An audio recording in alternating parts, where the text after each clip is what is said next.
ମା କଣ କରୁଛ? ହଳଦୀ କାଢୁଛି। ହଁ ହଳଦୀ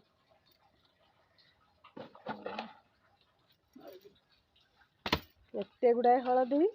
ଆମର ତ ଚାଷୀ ଘରରେ ହଳଦୀ, ସାରୁ, ପନିପରିବା, ଧାନ ଚାଉଳ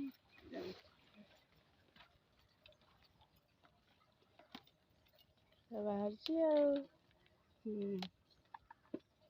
ହଳଦୀ କାଢିକି ତାକୁ ଶୁଖେଇକି ସିଝେଇବୁ। ଏ ପତ୍ରରେ ପିଠା ହୁଏ ପା? ହଁ, ଏଣ୍ଡୁଳି ପିଠା। ମାର୍ଗଶିର ମାସ ଅଷ୍ଟମୀ କି ଏଣ୍ଡୁଳି ପିଠା ହୁଏ।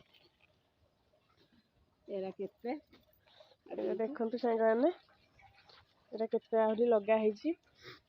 ସେପଟେ ବି ଲଗା ହେଇଛି।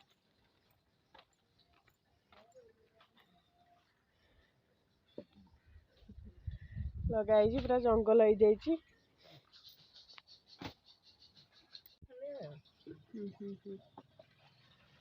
ଦେଖନ୍ତୁ ସାଙ୍ଗ, ଏତେ ଗୁଡାଏ ହଳଦୀ ହେଇଯାଇଛି। ଆମର ବର୍ଷ ଯାକ ହଳଦୀ କିଣିବାକୁ ପଡୁନି। ଏଇଠି ହଳଦୀ ଗୁଣ୍ଡ, ହଳଦୀ ଗଛ ନିଜେ ଲଗେଇ ନିଜେ ହଳଦୀ ଗୁଣ୍ଡ କରାହଉଛି। ଆମର ଗୋଟେ ଚାଷ ଘର ଆଉ।